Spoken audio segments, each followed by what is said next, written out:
Good afternoon, everyone. We're so pleased to welcome you to our webinar today.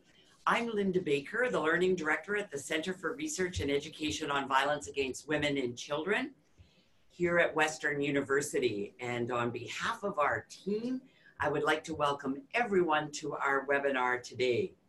Wherever you are in our vast country or beyond, please join us in acknowledging and thanking the generations of Indigenous peoples who have cared for these lands and in celebrating the continued strength and spirit of Indigenous peoples. We are bringing today's webinar from the Learning Network and the Knowledge Hub. The webinar is on engaging men to reduce and prevent gender-based violence, and it will be presented by two presenters, Baldev Mutta and Katreena Scott. Before I introduce our presenters, I will just go through the format for today. First, we will hear from our presenters. Each presenter is going to speak for 30 minutes. During that time, we invite you to write any questions or comments you have in the Q&A box at the bottom of your screen.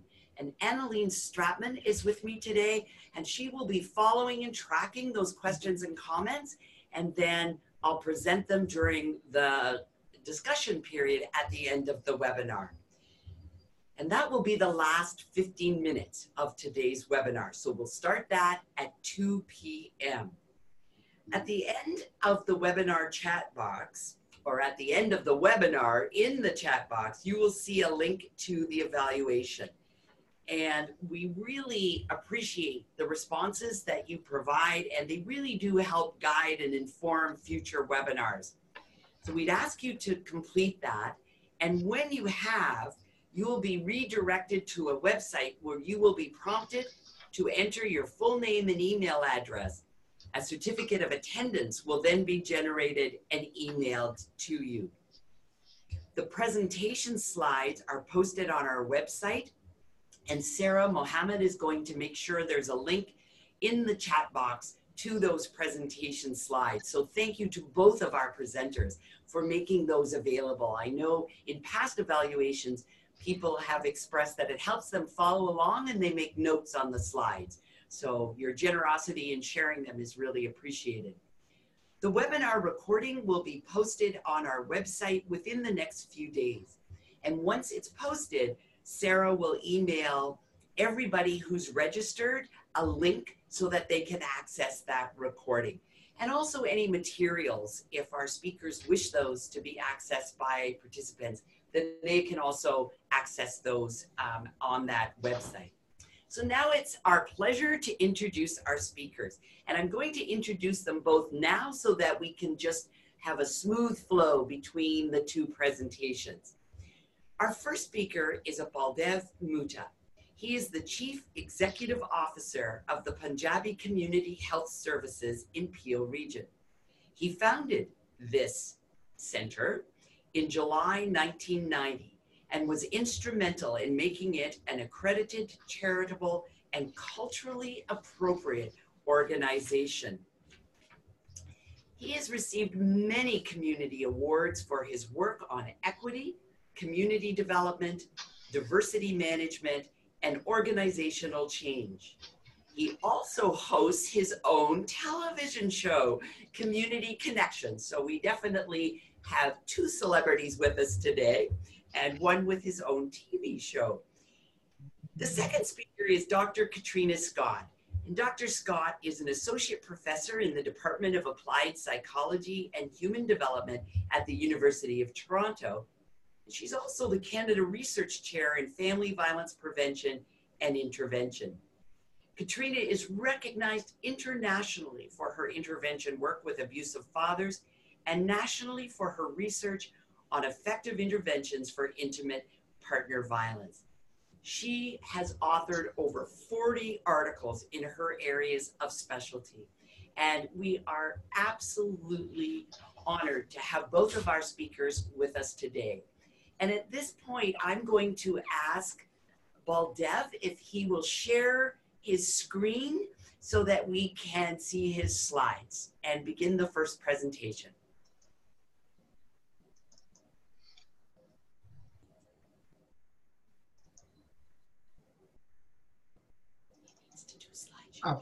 Okay, good afternoon for joining this webinar. I will be speaking for about 30 minutes, and I'm hoping that I will be receiving some prompts closer to the end of my time.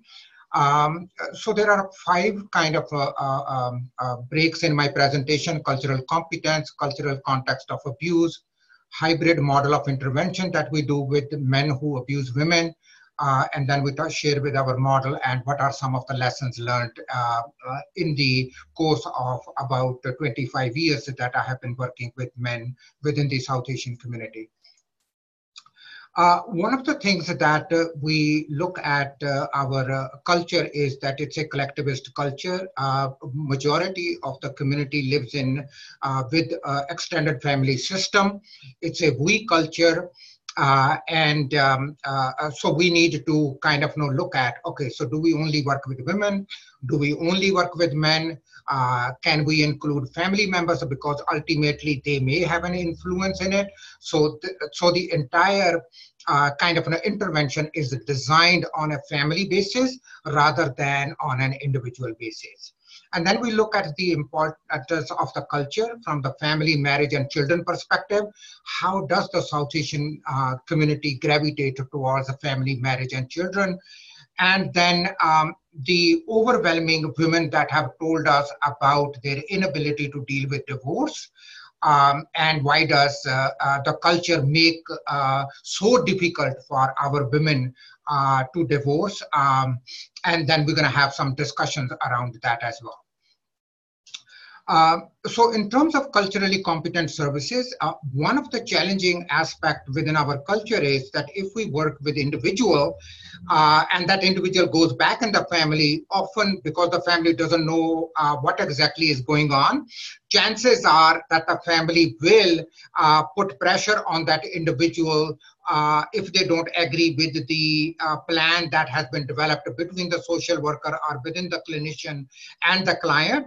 So we think that it's very important to have the family involved, because ultimately every single decision, whether it's the man that decides or the woman that decides, it's the family needs to be involved in that agreement.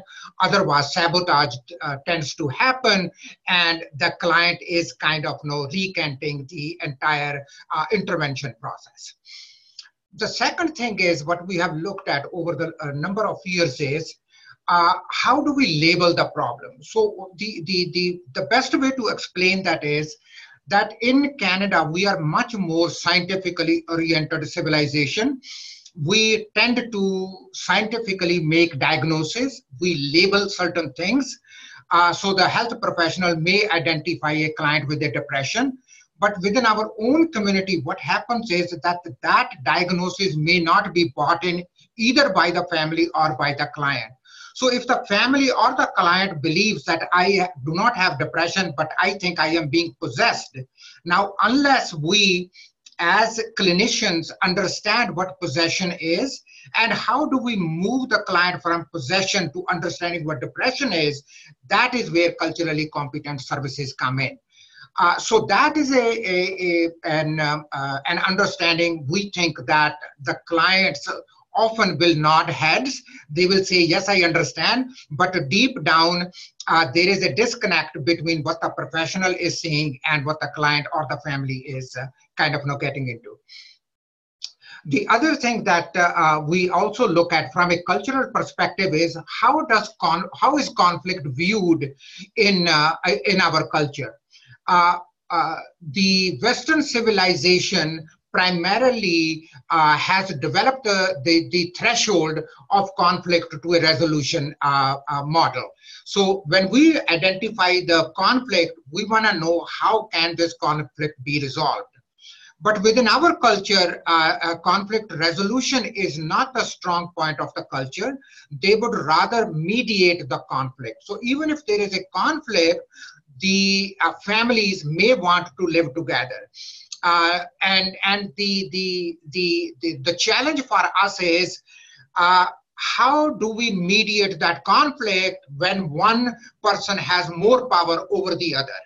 And lack of understanding how patriarchal system works, that men having more power. So the culture families tend to gravitate towards mediation, whereas our legal system, the way of our system works, we are much more into resolving conflicts in such a way that we can keep women safe and also we can keep children safe. In terms of understanding violence against women, we go through in our group program right from pre-birth all the way to elderly, and we go through significant statistics from India, from Pakistan, from Sri Lanka, Bangladesh, from all the other neighboring countries to demonstrate the gravity of the situation within where we are coming from. So if we are coming from a particular country, we bring those ideologies with us. And unless we can dismantle those kind of ideologies, we believe that we will not be able to do justice. So in terms of understanding violence against women, we not only talk about intimate partner violence, but we also talk about how does it affect in terms of sex-selective abortions, or in infancy, or during when the girls are taken back and married against their wishes. All those things we talk about in our program as well.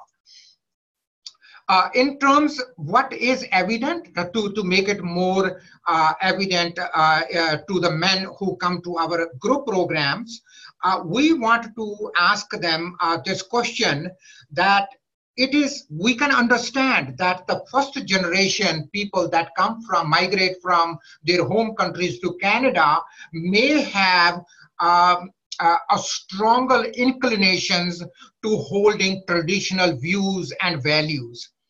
The question for us is, how come the second generation, which means that the children who were born in Canada, how come they are also holding some of the traditional views, values, and preferences of the first generation? So I just put out a research on the left-hand side, which talks about the preference for boys amongst the second generation South Asian parents, which is a very fascinating article or research study, where I used to believe that through education, we may be able to get rid of these kind of reactionary ideas in parents, that boys are no better than girls and that we should both love our children equally. But apparently the research indicates otherwise, that these stronger preference for boys is leading to sex-selective abortions in Canada amongst the South Asians as well. So that is a disturbing kind of news, but we tend to share with our group members, the men that come in as well, that if you are part of this problem, well, it's no wonder that you hold on to these traditional values where violence against women is perpetuated by you. It's generally believed in Canada that 1 in 4 women are abused.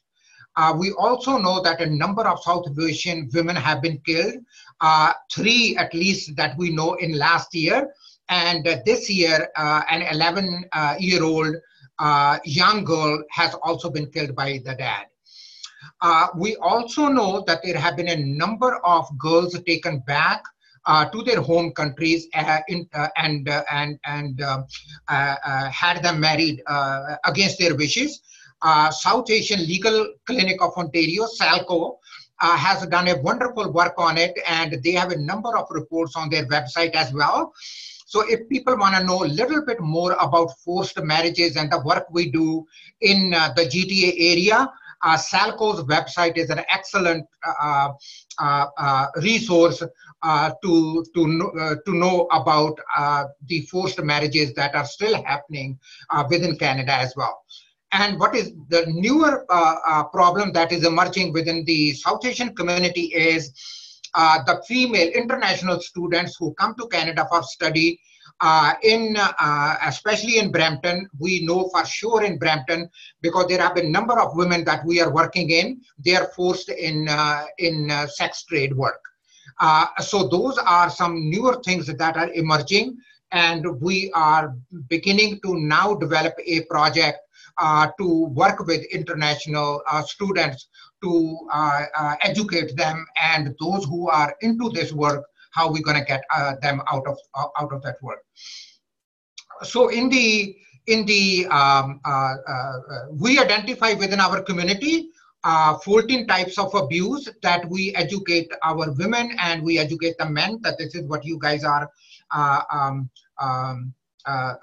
perpetuating. So in terms of physical, sexual, stalking, self-abuse, verbal, we know that exists. In terms of emotional, psychological, and silence, we also know that. This is something that we know there is social abuse. So a woman is not allowed to go and see her own mother or her own sister. And she is not allowed, in terms of the spiritual abuses, she is not allowed to go and see or practice her own form of religious practices. In terms of ritual, what we call ritual is that when a mother-in-law or the entire family gangs up on this woman and uses witchcraft to intimidate and scare her. So we consider that ritual abuse, and in every woman that comes to us, every man that goes through our program, we want to know if they have practiced some kind of a ritual practices within their marriage or within their family. In terms of shelter abuse is when at the middle of the night, and this happens often in the community, that around late night, around 1 or 2 o'clock, the women and her children are thrown out without proper clothing and just thrown out, and they are asked to just leave. So the woman is left with calling a taxi, going to her own family's home. And then the final one in terms of the system abuse is that the women are forced to commit fraud against the Canadian government by applying for social assistance, or they are forced to go into divorce so that somebody else they can marry and bring to Canada. So we consider that systems abuse in which the woman is being forced to kind of perpetuate. And I'm sorry, if you see these programmer, mental abuse programmer, social abuse programmer, I should have changed it, but I forgot to change it. So please ignore those 3 programs. So within our men's program, we have 2 types of men come, and majority of our men, I would say over 80% of our men have both addiction problems and also violence-related issues in the marriage. So we deal within our program, we deal them simultaneously. So we have a 3-hour men's program. We address violence issues and we also address addiction issues at the same time in the same format. What have women told us? I mean, there are many reasons, but these are the top 4 reasons for the South Asian women to stay in abusive marriage. The first one, it always comes up at number 1, divorce is not an option. So guys, even if he kills me, I just have to stay. I have no other choice. So that's one. The second one is, yes, I know it's bad, but I will stay for the sake of my children, because my children will at least have a decent kind of life and upbringing. Even if he abuses me, that's fine. I'm willing to bear it for the sake of my children. And then the third one is very interesting, where the woman's own parents are not supporting. So she's been abandoned by the in-laws, and she also feels abandoned by her own parents. All of a sudden, we have this woman on her own, and she feels lonely. She doesn't have nobody. She feels isolated.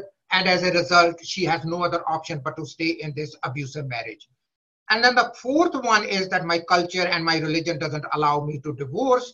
And this comes often again. So these are the top 4 reasons. And there might be many others, but this is consistently that keeps coming over and over again. Back in 1990s, we went on the air and we talked about, and so this is actually the picture of the radio show that we did back in 1995, 1996. We started this group saying that, okay, so we have men who are abusing women, and it is also hurting our children. Guys, if you are in this situation, please come, looking for support. And that's how we started initially a 16-week program. Now it is a 12-week program, but it has remained 3 hours per week. So every Saturday we have a 3-hour group program for women, for men. So in terms of what we cover in the group program, we cover the power and control model. So we talk about power and control. How does it affect in that relationship? We talk about cognitive behavioral model, how the men's cognitions are being formed, and how we give them a different ways of handling their emotions. And then we talk about anger management. So we have 4 sessions on power and control, 4 sessions on CBT, and 4 sessions on anger management. The same way we have 4 sessions on addictions, understanding addiction, 4 sessions on understanding treatment, 4 sessions on dealing with afterlife, relapse prevention, and those. And then once these things are completed, we talk about healthy relations, and those are extra built-on sessions that they have to come and understand and rebuild their marriages, and how that will. So that's the complete kind of model which I have just now covered. So the work with children, we don't do it ourselves. We work in partnership with Catholic Family Services of Peel Dufferin. They have a wonderful program under the HEAL network. And so we send our women and children into the HEAL network to kind of have a different programming for children as well. So this is our cognitive behavior model, and this one is the anger management. So within the anger management, if you see on the right side of your screen, where I say lust, anger, greed, attachment, these are the 5 vices known both in Hinduism, Islam, and in Sikhism. So we talk at length with anger management, and we cover these 5 things under the spirituality component as well. That look, this is what the religion also talks about. How do you manage these things? And so we couple them with anger management techniques as well. In terms of healthy relationships, we discuss what love is for men. That it has 4 components. It has a component where men must show care towards someone that they love. They must respect them if they are loving someone, and they must be responsible towards them if they are loving, and they must develop a quality of life. It's not about them, it's also about the other person involved to developing this. And if we can convince them, and sometimes we are able to convince these men to come back after completing our Sahara men's group, then we talk about these healthy relationships, how do we build them, and how we take them to the next stage. So these are the 4 components we work in the marriage.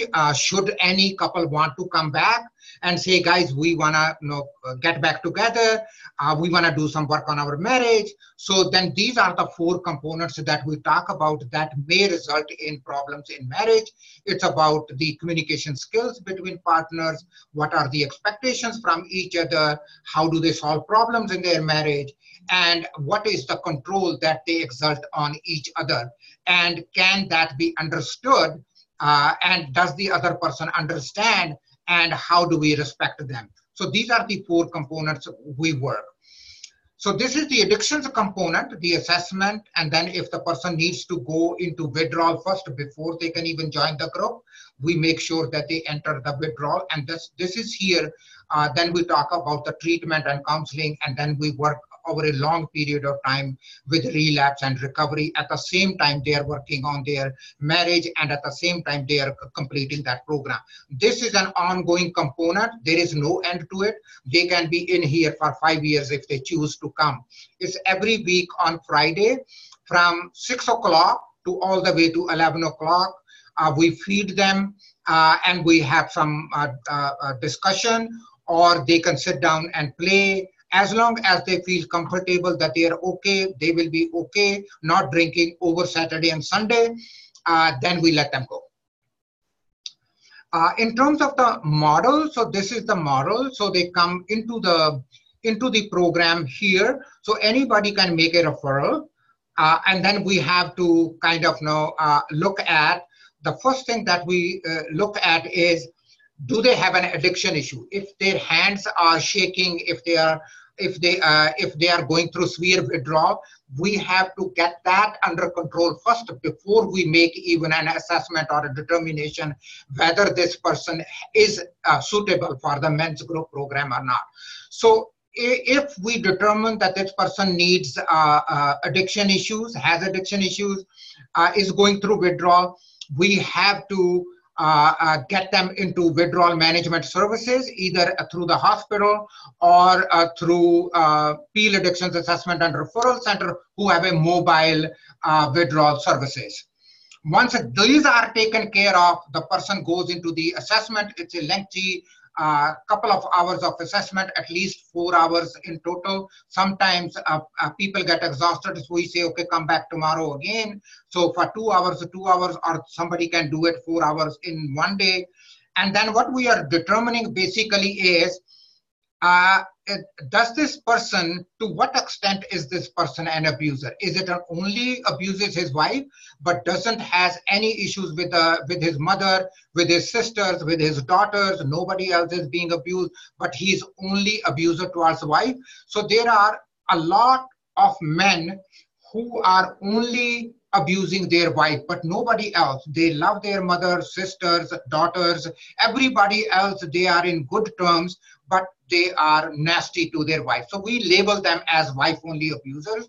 The success rate for wife-only abusers is really strong, is greater than woman abusers. So under woman abuser, these are men who will not shy away from hitting their mother, or hitting a sister, or pushing their own daughter, or being abusers to other women as well. So not only the wife is the brunt of the abuse, but they are also abusive to other women. But these guys are not abusive to other men. And the third category is where we have men who are virtually abusive to everyone. They can be abusive to pets, to other men, to other women, everybody. This is the people that we are not clinically trained to deal. So if we find someone that has serious issues with abuse, and he has been heavy addicted to drugs and alcohol, is a gang member, possesses guns, has been numerous assaults against other men and women, we just respectfully decline to take this person in because we do not have the clinical skills. We believe that there is something far more wrong with this individual, because this individual may have some deep underlying issues which cannot be addressed in a group program. So we only take men who are from these two only from the top two categories, and then we make assessment, and then we kind of take it on. So we have separate groups as well. So we have, if there is within the couple, if we have young people, we have a teenage group that meets separately. So we only work with teenagers over 18. They are the ones that can join. So under 18, we have the HEAL network where we send the woman with the children there. We have a separate group for women whose husbands are going into the Sahara men's group. So overwhelming women attend our women's group to understand what kind of curriculum we are educating, what is the process of education, what does recovery mean, how can they recognize recovery, what if this person is violating the restraining order, what does this mean, what if he shows up on the door. All those things are covered separately, which meets once a month for 3 hours from 1 o'clock. It's on a Sunday. Babysitting is provided for these women to come in, and usually I would say over 90% of the women of men who attend our Sahara men's group do come and participate in this women group. So if the men are in the group program, so these women also learn as to what we are doing with their husbands as well. And then the wives can also join the parenting group, which is held once a month as well, where we talk about how do you, as a single parent, all of a sudden, how are you going to raise your children? What are some of the specific challenges that we may be having, and how are we going to take care of it? Well, yeah, that's great. There's 5 more minutes. Oh, okay. Okay. So I'm going to quickly go through it. So this is so if we, for example, look at both addiction and violence. So this is the model that we use in terms of addiction and violence. So in terms of our community, and just to give you as to what we are experiencing within our community, 90% of Punjabi men who abuse are also addicted to alcohol. And unfortunately now we are also beginning to see increased drug use, especially opioid use. So we have started an opioid addiction program separate from an alcohol addiction program, where these men are now also asked to take help from. So men addresses both addictions, which I have talked about. Although the man is the primary client, but so also is the wife. So we want the wife to participate within the PCHS program, because these are separate counselors that work with men and separate counselors that work with women and children. And then we also want to, at some point, talk to the man's family. So we want to talk to the in-laws, the mother-in-law, the father-in-law, and whoever else is the extended family that lives with this couple. We want to also have a discussion with them, if not more than once, at least once during the 12-week program. We want the man to bring his entire family to meet with us, so we can say, hey, we are in the business of saying that this has happened. We are giving them skills, and hopefully the family can be happy if both sides choose to remain married and seek further marriage counseling. So the family involvement for us is crucial. So this, we just seek this assessment, which most of people will know. We use the same kind of thing. Recently, what we have noticed is that the gambling inventory has increased, and this is online gambling late at night.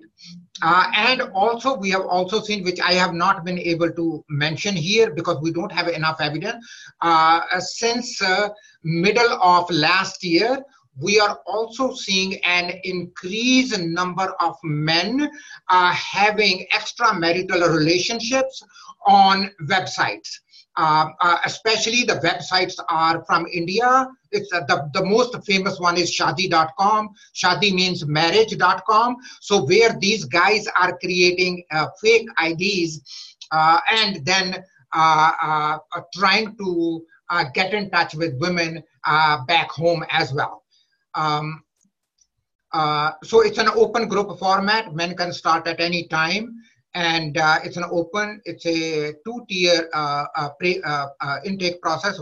First is to determine the eligibility on the program. And the second intake occurs at the 3rd session, where we want to know what he told. Is there something more that he wants to tell us? Because usually men are very defensive at the first intake. They may not disclose everything. So we give them a second opportunity to make a full disclosure after the 3rd session that they are in. And usually we have noticed that a lot more is shared in the third session, but they were not willing to share in the first session. So mandatory risk assessment is completed.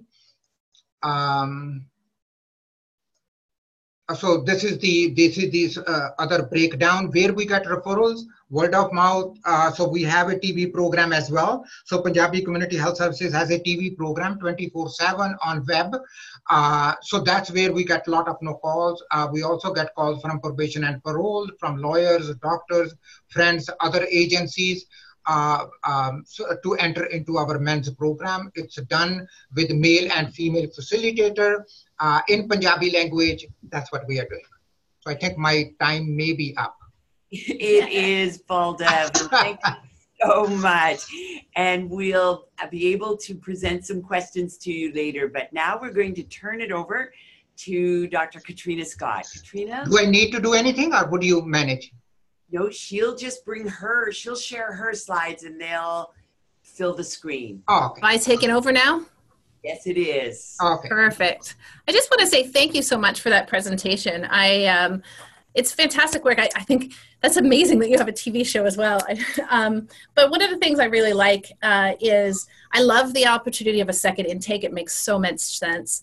And there is such a need for more collaboration and more programs that can address and think about both addictions issues and violence issues. So I really also appreciated that aspect of the work that you're doing. So thank you. Katreena, yes. I'm just to get you to go into your show mode so that your slide fills the whole screen in your PowerPoint. Yes, I will do that. Sorry. Great. No, that's perfect. Perfect. Yeah. And you can hear me, right? Yes, perfectly. Okay. So I will continue to talk a little bit about the work that we've done to engage men. And this is for me, so a bit about myself. My history is that of a clinical psychologist, and I work with kids. And so my training is really to work with children who've been abused, neglected, and who've been exposed to domestic violence. And in that work, one of the things that I came to believe was that we need to expect, and then if not, demand, and in either case, support men and fathers in ending their violent and abusive behavior and in connecting in healthy ways to their families. And when we also need to be able to collaborate to use the power of our social institutions to respond when he is unwilling or unable to change. So in short, what I have come to believe and to understand is that part of keeping women and children safe is working with men, and part of working with men is working with men as fathers. Now, we've done a range. This is the graphic that if you've seen me present, I always present. It's a model of service which takes what we're doing as a system and the protectiveness, the circle that we try to put around people. We often try to put that protective circle around moms and kids to try to keep her safe from him and kind of get him out of the picture. And it has some negative implications, which I'll talk about. My work is really thinking about how can we make sure that that accountability safety circle is put around him so that we're making sure we monitor his risk, that we're holding him accountable for keeping his family safe, that we're doing ongoing safety planning with him, that we're collaborating across systems, and that we are freed up then to provide the intervention that we need to around trauma and around violence and the support needed to women and children who've been victims of men's abuse. So I've done a range of different projects with this general logic. So some of them are the early work we did was thinking about how do we more effectively engage men who are very highly reluctant to engage with us, let alone change. So what are those strategies that we need for, most of our clients are not knocking down our door and asking for service, but many are also actively knocking against the door to say, I don't want any service. So what do we need to do about that?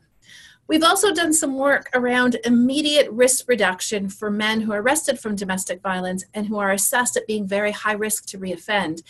That's the High Risk Safety Project, recognizing that time when men are released on bail and waiting for court, which in many communities can be many months, is a high risk time, and that we may need to do some immediate work to reduce dynamic risk.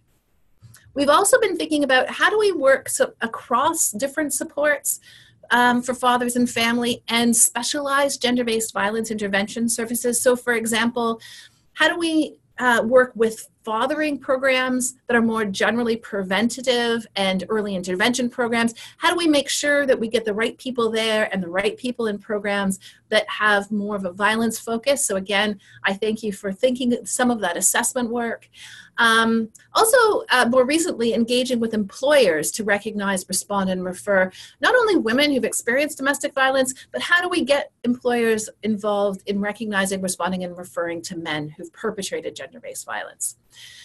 So that's sort of the bigger picture, but what I was asked to talk about today was some of the work that we've been doing with Caring Dads, which is in that bigger picture, and it's about working with men who've been violent in their families, who have perpetrated domestic violence, and in many cases, or perpetrated abuse against their children.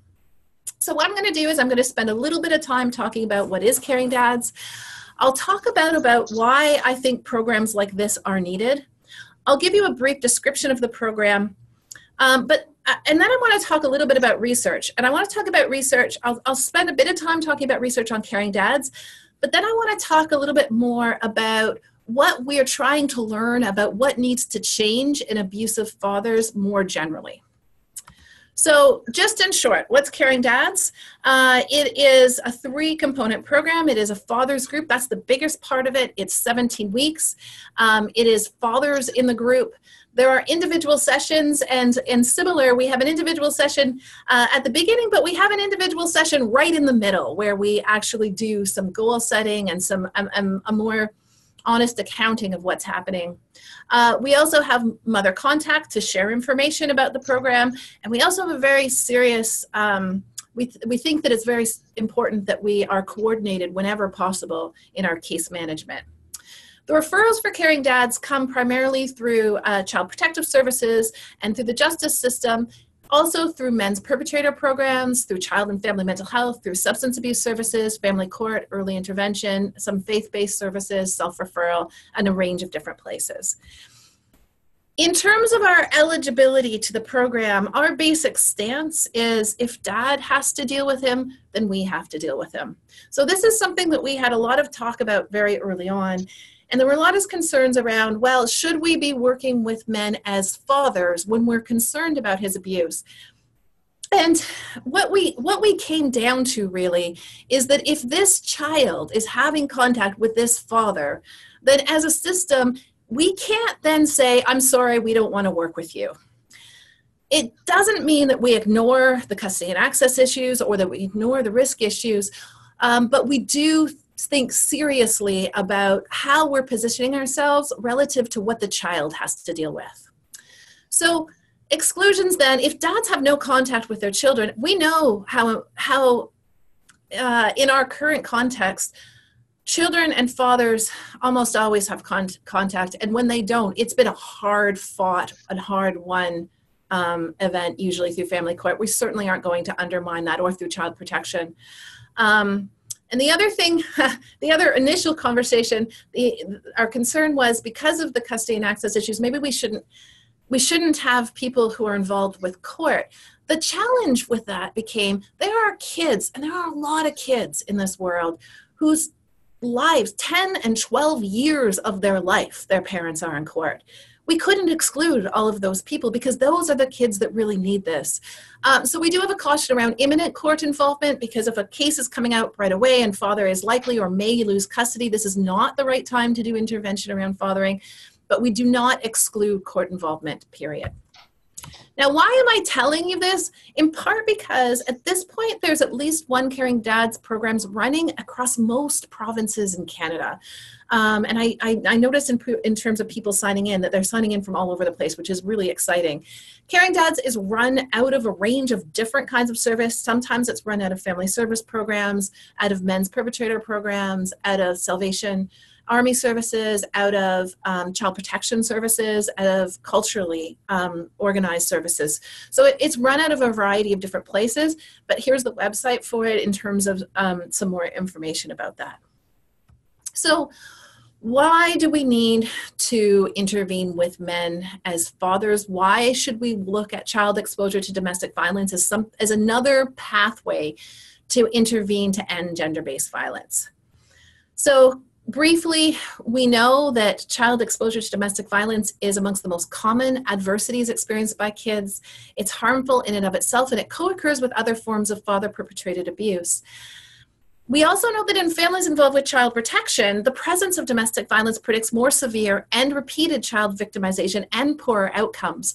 And yet there is still too little attention paid to these fathers. So often Caring Dads is the only or one of the only programs, and lots of places don't have anything doing this work. And it, to me, is so essential that we have more people doing more work with these fathers. There are other programs in Canada. I don't want to suggest that there aren't, but many communities are really struggling to find ways to provide service to men who've been abusive in their families.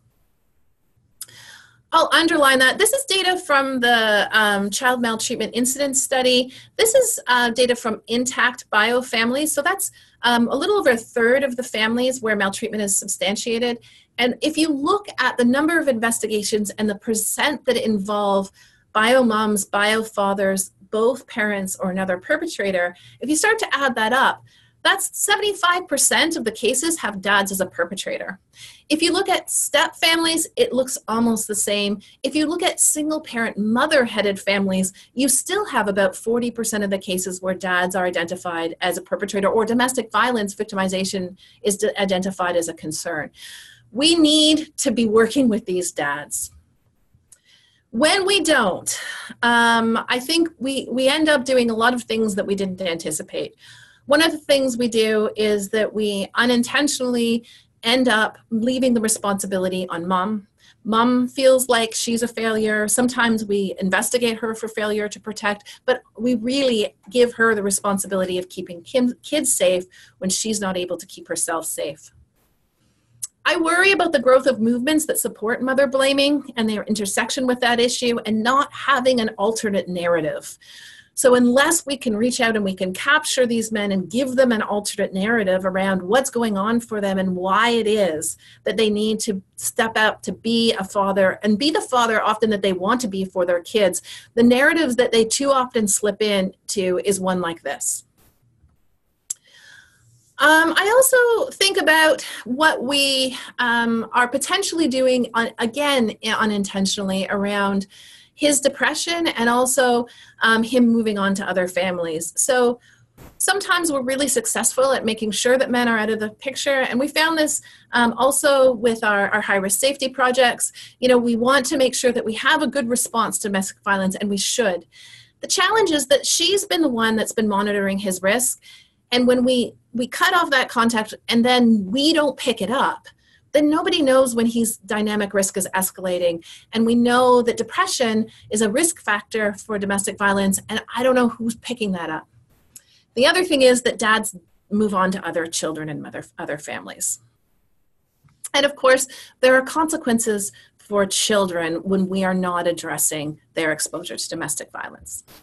So there's many, many reasons to change. I think that we really need to think about how are we dealing with domestic violence when we're dealing with men and we're dealing with fathers, and how can we do a better job at creating accountability and also providing an opportunity to support change. So just in terms of Caring Dads then, a quick description. Caring Dads has 4 goals. The first one's engagement. So this is very much based on a motivational interviewing style. We very much are trying to meet men where they're at, understand what their values are, understand what they hope for. If we fail though, we also think about what happens if we don't. If we fail to change, who is addressing and monitoring their risk? And because we know that a failed referral in the context of mandated intervention is actually an important indicator of risk. And when I started this work in some of our men's programs, one of the things that would happen is that when men dropped out of a program, we then would report, so this would be a mandated program, we might report to his probation officer, but then we also ended contact with his partner unless she was already engaged, where the exact opposite should happen. So when we can't engage someone and we're really good at it and he drops out, we need to then step up our intervention response for the other members of the family. So caring dad's first goal is engagement. I just like this guy because this is what most of the guys who come to our program actually look like. Not that just that look on their face. Do I really have to be here? And we use a bunch of different tools. So we talk about multi-generational patterns. We get men's families in the room. We have men talk about what it means to them to be a great dad and what is a deal breaker. And if you notice in these, as soon as we start talking about what is a great dad, how is that connected to how men treat mothers. So a great dad, part of it is loving a kid's mom, being collaborative, respecting her, and part of a deal breaker being that thing that breaks the contract of trust between yourself and your child, is hurting kids' moms. Our second goal and strategy is around child-centered parenting. So what we found is that for the men that we were working with, we really had to identify what could their father look like? What could they look like as a father? So at the very beginning, we had them identify, here are the things that I don't want to repeat, and here's what I'm aiming for. This is what I want for myself, for my family. This is the kind of father I want to be. But we found what we needed to do is help men really clarify, what does that look like and what does it mean? So we use psychoeducation, we use modeling and practice, and we're constantly in these sessions holding a mirror up to men to say, okay, if you were, and in this case, more child-centered, what would that look like? So we talk to men about, if this was a better relationship, if you were putting your needs first, child-centered, if you were centering your child's needs, if you were thinking about the need for them to be safe, to be healthy, to have a good relationship with their mom, how would that change the way that you're interacting as a dad with these kids? So we talk about being child-centered and thinking about how men are making decisions as fathers. We do a little bit on child development. We do a bit about talking to kids and interacting with them, and how well do you actually know your children? And if you don't know your children, then how are you making decisions, and how are you thinking and factoring in their thoughts and feelings when you're making decisions? And as part of that, how are you supporting kids' relationship with with their moms, regardless of whether or not men are separated? Our principle that guides some of this is I've already talked about children's safety and well-being, being connected to their moms. The other thing is that this is a program about men's fathering, not about child misbehavior. So in our work around dads as fathers, we talk about how men are making their decisions and how they are guiding and working with their children, but we do not talk about the strategies. We don't go into child management in this program. Rather, we talk about building relationship. Now we're ready to get really serious and talk about challenging abusive and neglectful fathering. And so in this part of the session, we work with fathers around, we use CBT strategies, we use all the tools that we've had before, and we work with men around very specifically set goals, and we monitor those goals for change. We have sessions devoted to different kinds of abuse, and we take on different issues as we go through. And then in the end, what we do is we think about what will it take for rebuilding trust and planning for the future? This is a bit of a reality check because we understand that men's participation in caring dads must have the potential to benefit children. That partly is thinking about, who do we need to connect with if we haven't, or if he's still struggling with abusive behavior? How else do we need to work with him or protect women and children or work with them? It also means that we have to think about the children's perspective, because dads have eroded their children's sort of sense of emotional security. They're the ones who are going to drive the pace of change. And so we have to help men think about how their children are then going to guide that recovery. So in terms of research on the program, I want to tell you, I'll tell you a little bit around, what we're doing around whether or not caring dads works. And of course, there's different definitions of working. But data I will talk to you about, sorry, I'm just going to go back to, we've done 2 file reviews at the Child Welfare Institute with the Children's Aid Society of Toronto. I'm just going to highlight this research. This research compares men who've been through Caring Dads programs, men who were referred and didn't get in, so they didn't actually start the program, or they maybe attended one and didn't continue in the program. So we've followed men since 2012, and I'll talk just about these outcomes at the moment, and then I need to broaden it a bit. The other thing to know is that this group of men that we're working with at Children's Aid Society of Toronto are the most high-risk men served by Children's Aid. Most files, for people who know about, so most child protection files are closed after an intake period. A small percentage, you know, sometimes around, in this agency, around 20% are kept open past the 1 month intake into ongoing service. Those are the men that we're dealing with here. So these are multi-problem challenging families. In terms of the reasons for involvement, these are across both. These are sort of verified or substantiated abuses that the families come in with. So you see a lot of domestic violence and caregiver problems, and that's often addictions. There's also quite a bit of co-occurring physical abuse and caregiver-child conflict, which is very high levels of hostility that may not have led to abuse. So does Caring Dads contribute to a difference in worker contact? So one of the things we wanted to do is ask, are we actually seeing men more when we have an intervention program that is asking and saying, we need to talk to men? And the answer is yes. We about double the amount of face-to-face contact between men and their child protection worker. When men participate in Caring Dads, the length of time that the file is open is not significantly different. This is important because we actually say, if you're going to refer to Caring Dads, don't then close the file, because we want to work collaboratively with you and with the family. So the concern was that this was going to increase the length of time that files were open, but it does not. In terms of outcomes, this is just to tell you a little bit about the level. We know that rate of placement in child protection is very low. In this group, it's much higher because it's a much higher risk group. So in our second report, we had 8 children who ended up in care. 7 of those children were fathers in the comparison group. And in terms of rates of re-referral, this is subsequent referrals 2 years post Caring Dads.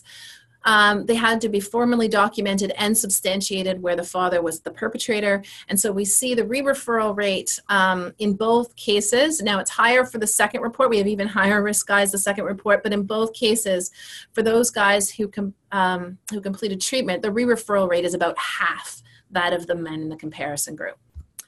But I just want to spend the last couple minutes thinking about evidence more broadly. Because when we think about an intervention like Caring Dads or any of intervention, we have to think about what are the successful ingredients. And those are the ingredients that I think that we can start to think about being useful. And it might be Caring Dads, but it could be any other program. And so we're trying to kind of figure out what are those ingredients that we need to use when we're working with men who are abusive. And so I just pulled the Caring Dads program apart here in terms of the therapeutic approach, the treatment targets, and the outcomes that we were looking for. And I just want to, I'm going to flip through quickly in terms of therapeutic approach. There is really no question in my mind from the research that motivational approaches are the way to go. There's very strong evidence that a kind of approach and a skilled engagement leads to better outcomes, leads to better retention in particular. There's also good evidence both for CBT and for combining this group and individual, where you have group sessions but also individual sessions. And embedded services in terms of collaboration across services is well supported. In terms of parenting, I'll just take this apart and I'll say that the kinds of things that we have so far the most support for, I would say, are mechanisms around hostility, in particular dads not being able to deal with kids' anger. So that coercive cycle, kid gets angry, dad escalates, kid escalates, dad escalates, is really, is consistently predicting poorer child outcomes. The other thing that's very consistent is this idea around respectful co-parenting.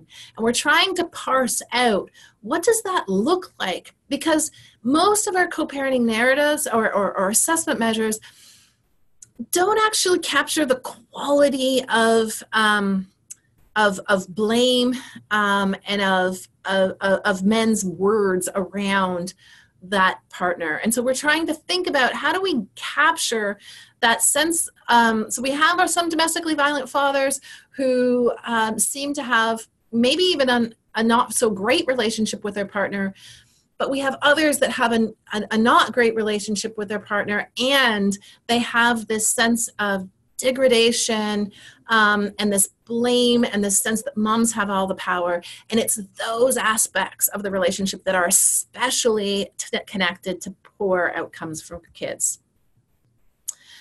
So those are the two that I would say are our strongest right now ingredients. So if you're doing a program with dads, those are the two things that are strongest. I am less convinced that that responsiveness and involvement is the right target. And then just in terms of what women's experiences are, I think that that's essential to ask. So when we're working with dads, what are women's experience of this?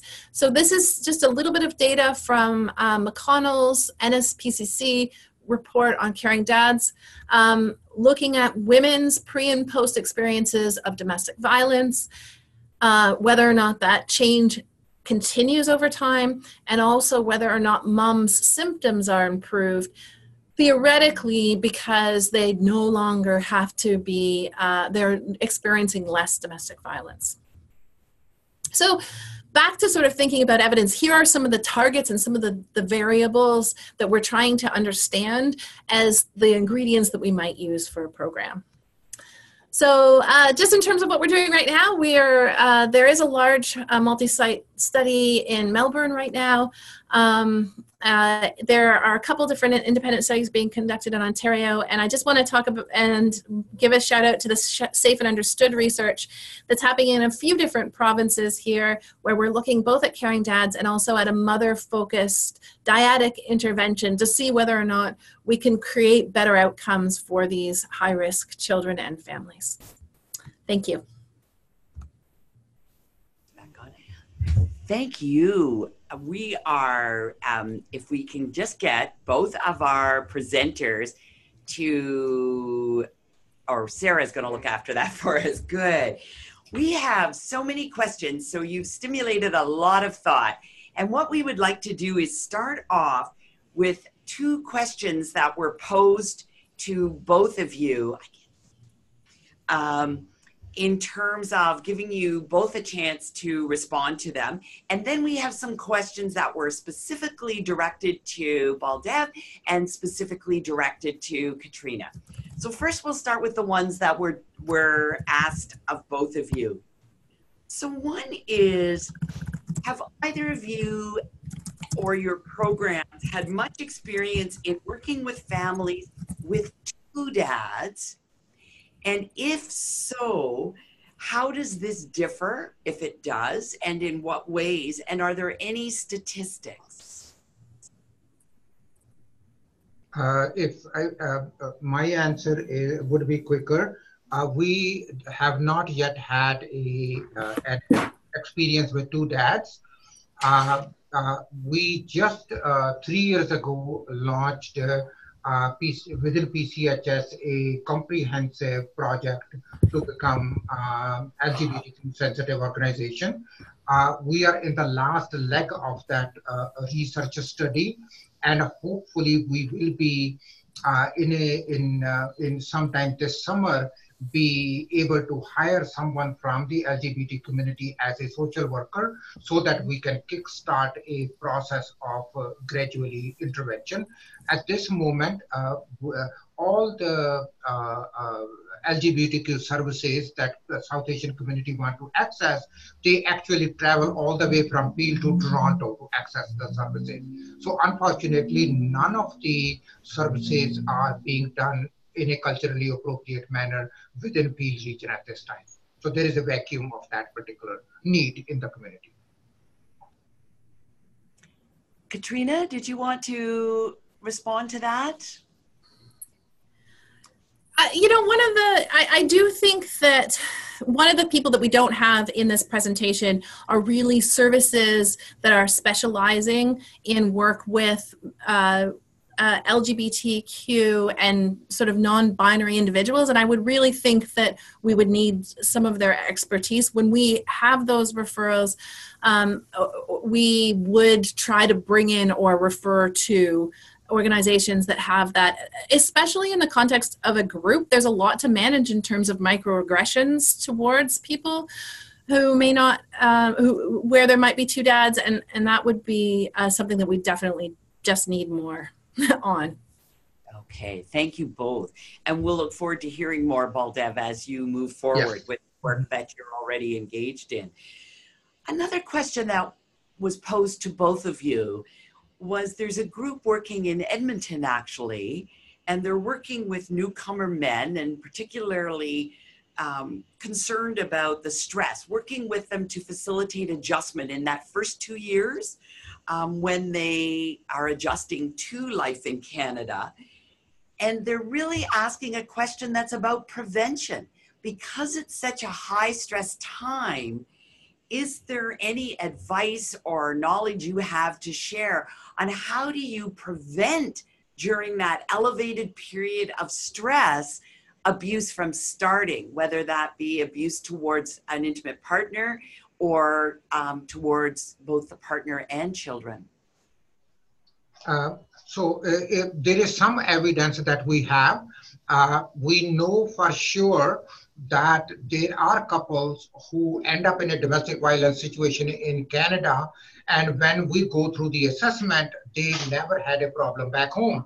So the question for us was, well, if they were never in conflictual kind of a domestic violence situation back home, why are they in conflictual situations and in a domestic violence situation in Canada?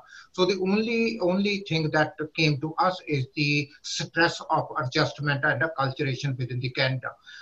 One of the things, we have not yet started a group where we can have some discussion. One of the things is that when men cannot find a job, if my sole identity is derived from working and bringing in money and taking care of my family, and if I am experiencing difficulties getting my education evaluated, difficulty getting a job, and I am not able to bring in money, what does this do to my self-esteem? Because my entire identity was to bring in money and take care of my family. All of a sudden, I have to rely on my wife to work and take care of the family. I think those dynamics need to be explored a little bit further. What prevention programs can we start to help men overcome their own worldview in that adjustment period? Thank you, Baldev. Katreena, did you want to weigh in on this question?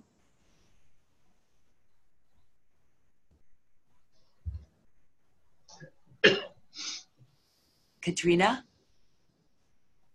Katreena's mic is off. I think we'll just direct, while Sarah gets in touch with Katreena, we're going to pose a question directly to you, Baldev. There's a couple. One of the questions relates to risk assessment. You talked about risk assessment and the importance of that. And the participant wondered if you find the risk assessment that you use reliable and effective for the Punjabi community. So one of the things what we do is we use all the tools that have been currently developed. But then we also look at during the interview for some subtle signs. For example, one of the bigger learnings for us as an agency was that we had a very troubling case in the region of Peel, where a young Muslim girl, despite the best intentions of intervention by the Child Protection Agency, police, shelter movement agencies, all the other, the father and the brother was able to pick up that young girl, bring her home, and subsequently killed her. So the question for us was, okay, what if another 16-year-old come to us for an intervention? How would we be able to make an assessment that her life is in danger? Like, what do we need to find out that it is not just a father's reaction, hey, don't do this, or no, I'm gonna really kill you. From that angry outburst to actually killing someone, how do we know whether we have the right tools making that assessment? So we developed a video on honor killing and how do we make an assessment. So that is another thing that we do. And then we also rely on some other avenues to the number of threats that they have actually committed against back home. So if the wife's parents or family is back home, have they actually done something wrong? Because it's easier to hire people to do harm in back home than here in Canada, because the laws are kind of not that strict. So those are some extra assessments that we have to develop and incorporate while making the assessments, which we may not have in the general tools as well. Okay, thank you, Baldev. Katreena, one of the questions that was specifically directed towards you was that one of the participants described that their organization has attempted to run a Caring Dads program many times, but haven't ever had enough participants to run it. And even when they partnered with the CAS, they were not able to. And they wonder if you have any suggestions that might increase the number of referrals and help them to be able to actually implement Caring Dads in their jurisdiction. Mm-hmm. First of all, I just want to express my my empathy, because this is not, and to say that this is not an uncommon problem. And I think that it's part of because part of what we're doing is trying to kind of shift a system that has been really mother focused to say, no, wait a second, we need to actually be talking to men and fathers. And one of the things we found is that it is often the case that we get upper level buy-in more easily than necessarily frontline buy-in. And part of that frontline buy-in means I have to be able to have conversations with men. And so, you know, I wish that I had a one simple answer, but I don't. I think that things that we have found helpful are co-facilitating. We've also found it helpful to develop a champion within a child protection organization. We've also found it helpful to have that person, and sometimes the child protection has been willing to take somebody and assign them for a few months. Actually, as they are comfortable with talking with men, they actually go through cases with people and say, you know, this would be a good referral, and they sit and they model, this is how you make a referral, this is how you actually set an accountability statement. So, you know, when we think, we can talk about, you know, these are why children are being referred, this is what the concern is, we can recognize the irony that because the children are exposed to domestic violence, she's being abused, she gets investigated for her parenting. We can recognize that irony, but we also have to shift it to say, okay, now you need some skills on a front line to have those conversations. So, so again, I know that's only partially helpful. The only other thing I can say is that our experience has been in many communities that once you can get it started, then it goes and goes and goes and goes and goes. So once people start, then the men talk about they enjoy it. The child protection worker says, oh, now this was actually helpful. And slowly you get enough referrals and then you get too many. Okay, thank you. Baldev, back to you. A very specific question.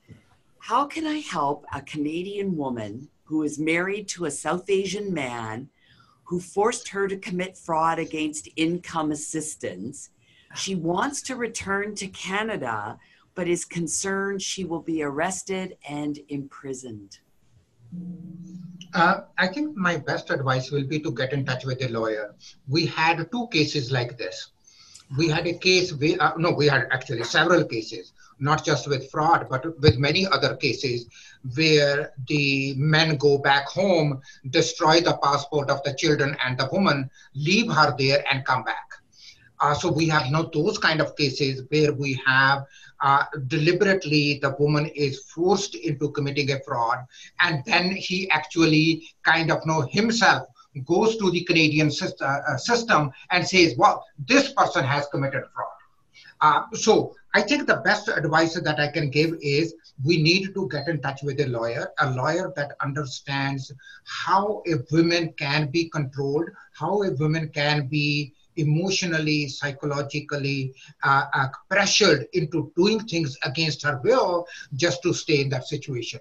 And I think to that extent, legal advice would be much better. So we can actually see, even if she gets arrested, I think we still have the due process in the Canadian judicial system where she will be able to talk to her lawyer, go through the process, and we will definitely her lawyer will do everything to say that it's not that this is a fraudulent person to begin with, that this is in the context of saving her marriage, she was pressured to do so. And I think that if that can be demonstrated, which I think it can be, because in many of the cases that we had where we had to write a letter to the Canadian embassies in different countries, that this is what has happened. And in one case, it was an Indian national where we had to get in touch with the foreign ministry to write to the other foreign ministry to make sure that she is given a passport so that she can come back to Canada. So yes, I think the legal system will be the best recourse. Okay, thank you so much. We have time for just one more question. We have so many. We'll have to invite you back, and we'll definitely pick up and go into sort of a level 2 of depth in terms of this topic. But I want to send the last question to you, Katreena, to close us off. And it is, what is the best way to deal with men who continue to blame their mothers? So we will say, despite intervention, whatever intervention they're involved in, but they continue to blame the mother, their partner, their ex-partner. Yeah. What is the best way to deal with that? So one of the things that I think that we need to, again, as in terms of shifting this model, one of the things that we need to do together is continue to document that and talk about it as a form of abuse and violence. So often that's understood as, oh, this will eventually go away, or you know what, we'll try this, and you know what, he's still being a pain. But that's not actually a pain. You know, when we can start to identify this as abusive behavior that's harmful for the child, you can then start to identify and record, these are the intervention efforts, and this is his unresponsiveness or inability or unwillingness to change. It's one thing to say that, you know what, this dad continues to blame the children's mother, and this is ongoing conflict over 5 years or 10 years. It's another thing entirely to say, these are the statements that he has made that are abusive towards the kid's mother and that are harmful to the children. These are the intervention opportunities that he's been given, where he's been taught and told that these are abusive and harmful. Here is his inability or unwillingness to change despite that intervention. Here is the next intervention. That's a very different picture than the ongoing conflict has been going on for 5 years. And that has to do with us being clear about our expectations, about our wording, and about our reporting about what's going on. And really fosters the accountability that both you and Baldev have talked about. I just want to, on behalf of the team, express our appreciation, Mr. Baldev, Mutta, Dr. Katreena Scott, for your wonderfully informative presentations and for fielding the questions. To our participants, our apologies that we couldn't fit more of your questions. But this is really important area, and we realize that we will definitely plan future webinars so that we can continue the discussions. So thank you to everyone, and please don't forget the evaluation link in the chat box that Sarah Mohammed will have put, and we want to make sure that we get your feedback and that you get your certificate of participation. Thank you, everybody. Thank Bye. you.